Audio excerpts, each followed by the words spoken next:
静岡旅の2日目は西側を流れる大井川沿いを上流へ向けて進んでみます。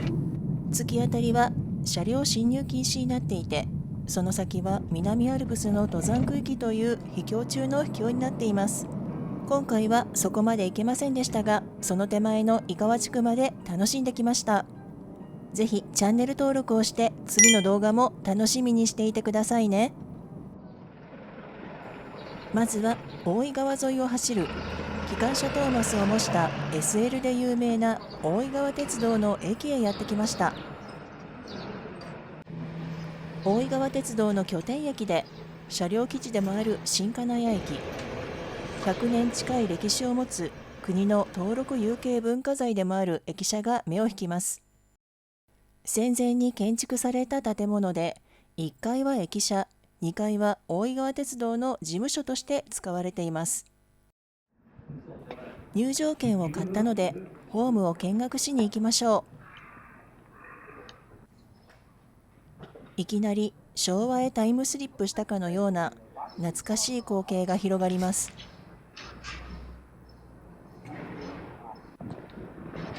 島式ホームで一面二線を有する木造の地上駅。機関車トーマスの SL はここから乗車しますが、残念ながらこの日は運転日ではありませんでした。ホーム脇に止まるレトロな客車が駅の雰囲気を高めています。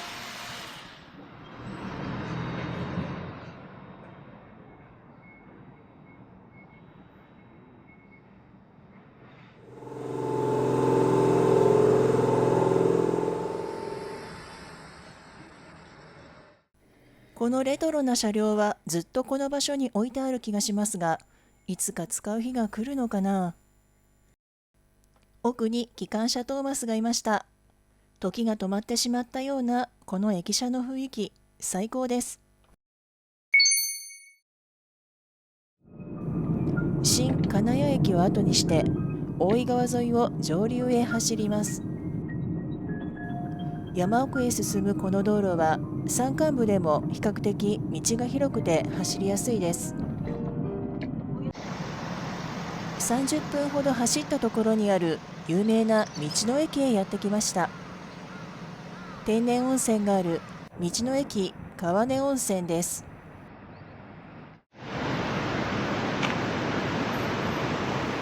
道の駅の裏手には大井川が流れています。奥に見えるのは大井川鉄道の鉄橋です。SL トーマス号が鉄橋を渡る風景が見られることで有名なスポットです。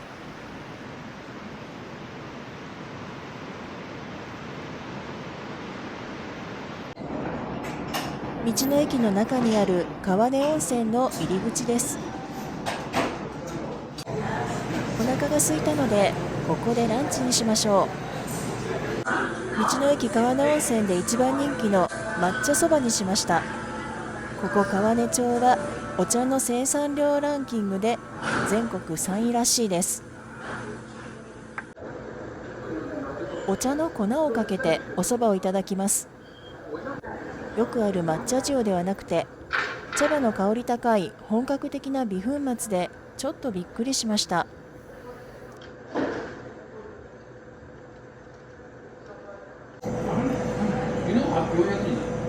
香りがお茶そのもので、まるでお茶を食べているような感覚で、とても美味しいおそばでした。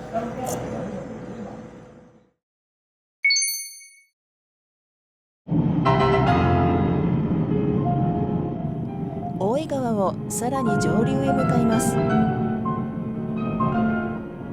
雄大な川を横目に見ながらのロングドライブです。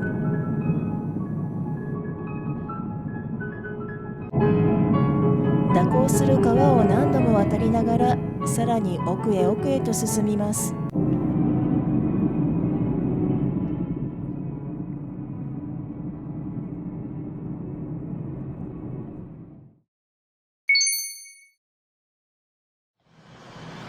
到着したのは大井川鉄道大井川本線の終着駅千頭駅です。この先の上流は奥大井と呼ばれています。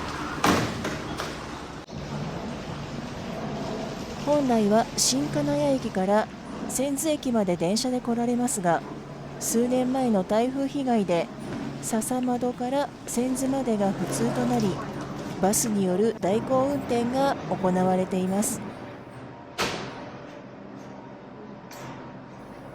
千頭駅もなかなかレトロで趣ある駅舎です。では早速こちらのホームも見学してみましょう。奥に止まっている列車はもうずっと動かないままのようです。これは南海電鉄の払い下げ車両でしょうか。この車両に急行の表示はなんか似合わない。台風被害の後からずっと放置で塗装が剥げてしまっていますね。早く復活してほしいですが、予算的になかなか厳しいようです。機関車トーマスの仲間を発見しました。トーマスの他にここには2種類いるようです。何とも言えない哀愁漂う風景が醍醐味があって私はたまらなく好きです。さて、ここ千頭駅からは奥大井へ向けて井川線が続いています。アプト式と呼ばれるこの武骨な列車は急勾配を登るための歯車がついたレールが敷かれた区間を走ります。ちょうどインバウンドの団体客を乗せて出発するところでした。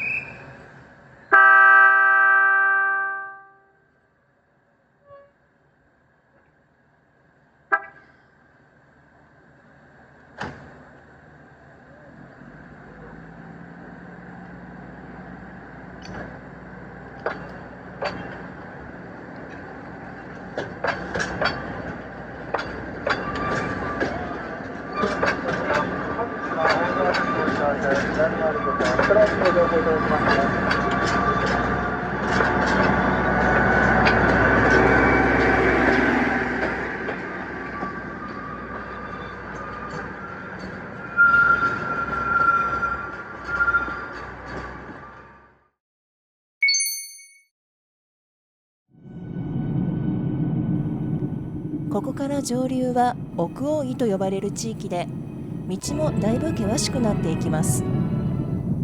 周囲も自然がどんどん深くなっていきます。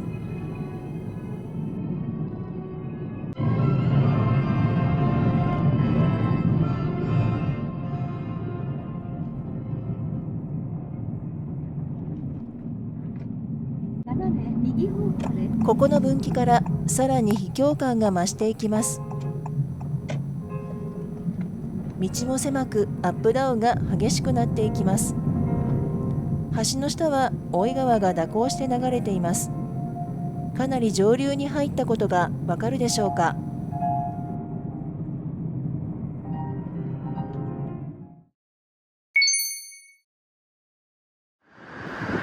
奥大井の見どころの一つ目が出てきました。大井川水系最大級の長島ダムです。奥に見える大井川鉄道井川線の線路がすごいところを走っているのがよくわかると思います。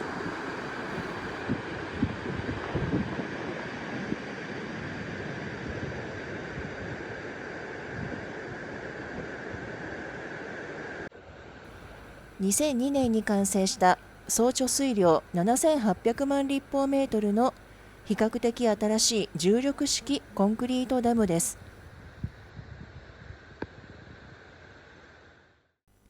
管理事務所でダムカードもしっかりゲットしてきました。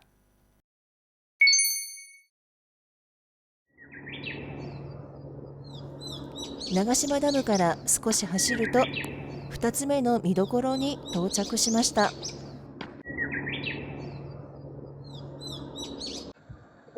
山道を少しだけ登って到着したのは奥大井古城駅を上から展望できるスポット。ちょうど千頭駅から走ってきた列車が通過するタイミングでした。少し早送りにしますので、到着から発車までぜひ最後までご覧ください。自然の中に鉄道が溶け込んだ素晴らしい絵が見られると思いますよ。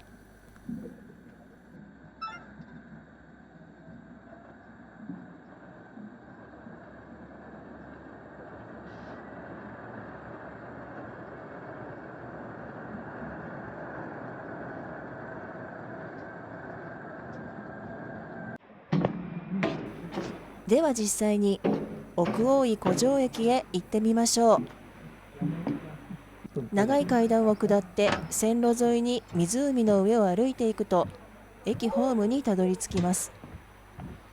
高所恐怖症の方はちょっと難しいかもしれませんが、某高齢者向けのツアー団体の方たちも普通に歩いていましたので、どなたでも問題なく行けると思います。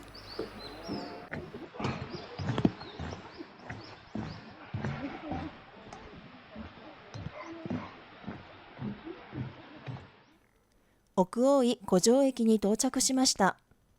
動画がうまく撮れなかったので写真を多めにしています。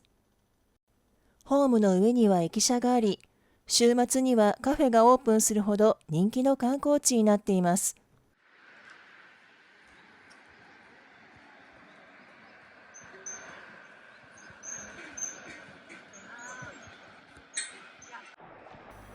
エメラルドグリーンに輝くダム湖の真ん中にまるで浮かぶように存在する秘境駅です。赤い鉄橋の周りには360度湖と山々に囲まれた別世界。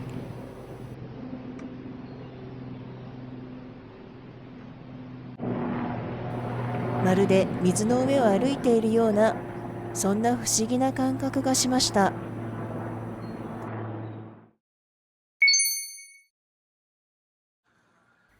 奥大井湖上駅から車で10分ほどのところにある民宿が今日のお宿です。私のお部屋はここです。軽くルームツアーをしてみましょう。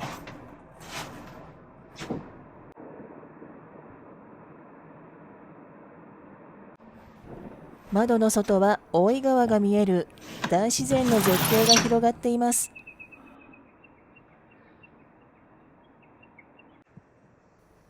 静寂の中で小鳥のさえずりだけが聞こえてきます。温泉に入る前にお茶をいただきましょう。お茶受けの羊羹もお茶羊羹、徹底していますね。そして本格的な川根茶。甘さを感じる高級そうなお茶が何回でも飲めそうでとても嬉しいです。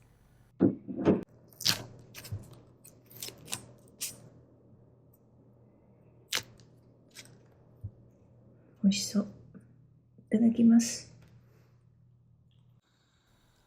奥大井を紹介した地図が置いてありました。今日はですね、もっとこの下のところからずっと大井川鉄道沿いに上がってきて、ここの千頭、この千頭から、ずっとまたさらに上に上がって、ここはもうトロッコ列車のとこですね。で、ここで長島ダムとかさっき見て、でここに奥大井湖上駅、結構汗かいちゃいましたけど、そこを見て、でそこから今ここにいます。接岨峡ですね。明日はここからさらに上に上がって井川ダムのところまで行ってみようと思います。大井川のさらに上流ですね。ここから先は一般車通行止めのもう南アルプスのエリアになります。お宿の外を散策してみましょう。静かすぎてちょっと不思議な感じで、足音を立ててはいけないような、そんな気がしてしまいます。眼下に見えるのは大井川です。結構な上流に来ているのにゆったり流れているのがちょっと不思議な感じです。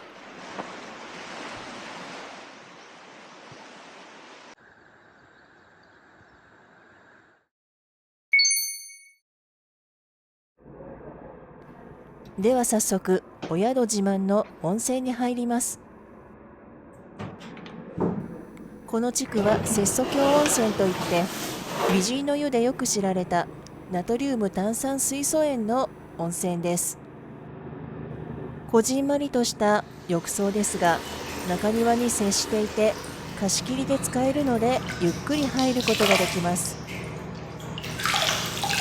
映像では分かりにくいと思いますが、これすくってみるとかなりとろっとしたお湯であることが分かります。こんなかわいい温度計が置いてあるところもポイントが高いです。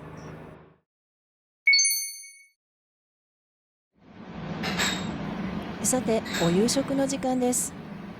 こちらのお宿では食事どころでの夕食となります。山の幸を中心とした素朴でも食欲を誘われるお品ばかりです。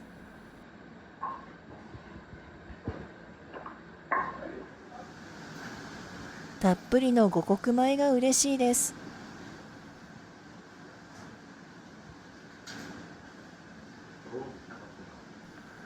普段は白米を食べない私もこれは食べたくなります。それではいただきます。五穀米の炊き方が私好み。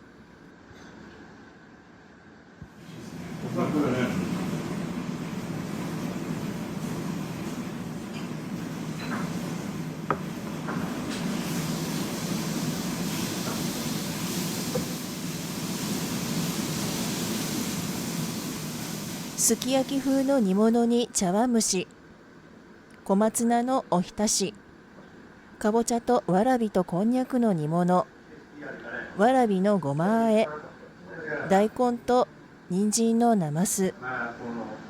このすき焼き風の煮物の味付けが私的には最高でした。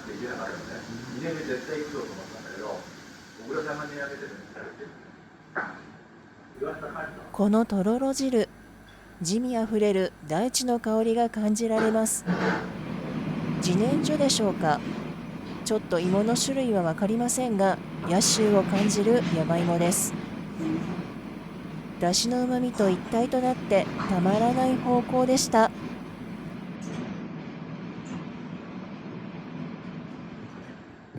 そしてこの夕食のメイン料理、ヤマメのバターソテー。今まで川魚を散々食べてきましたが、バターソテーは初めてでびっくりしました。柔らかくて癖がなく、驚くほど美味しい川魚に感動してしまいました。すいません。このお魚何ですか？ヤマメ。ヤマメ。ね、川魚。すごく美味しいです。そうですか。はい。びっくり。そうですか。はい。こうやってソテーにしちゃうと美味しいですね。塩コショウでね、やって最後にちょっと揚げるとき醤油かけて。すごく美味しいです。そして抹茶塩でいただく山菜の揚げたて天ぷら。まずは山椒の天ぷら。一品ずつ揚げて運んできてくださいます。これはこし油の天ぷら。癖がなく芳香高くて天ぷらに合った山菜です。さすがは静岡。黒はんぺんも天ぷらにしちゃいます。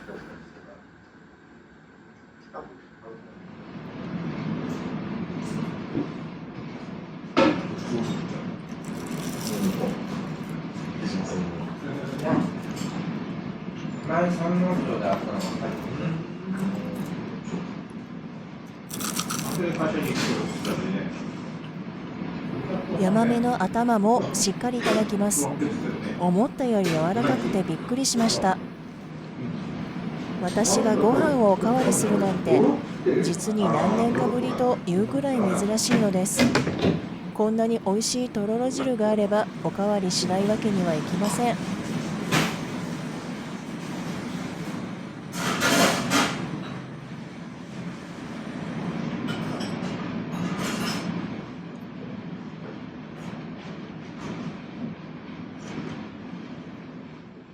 これで終わりかと思ったら締めのお蕎麦が待っていました。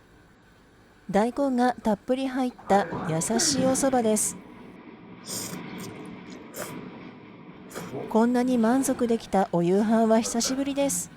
ごちそうさまでした。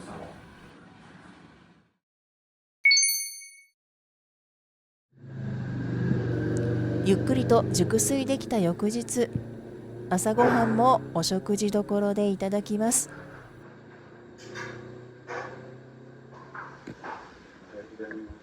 おはようございます。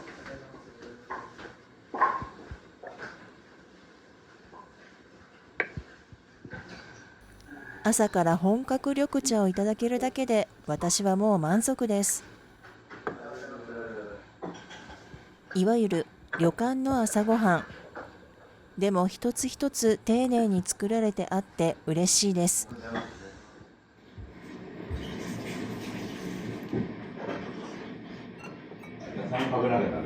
納豆やお味噌汁、シューマイにサラダ、目玉焼きも絶妙な火の入れ方。和風のおかずで白米をしっかりいただきました。なんかまさに今日ね、道路から見れるところに右後ろに戻るみたいな。たくさんごちそうさまでした。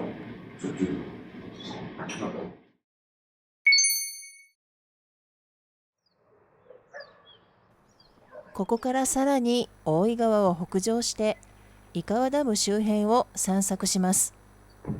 次の動画でその様子をお届けしますので、チャンネル登録をして楽しみに待っていてくださいね。最後までご視聴いただきありがとうございました。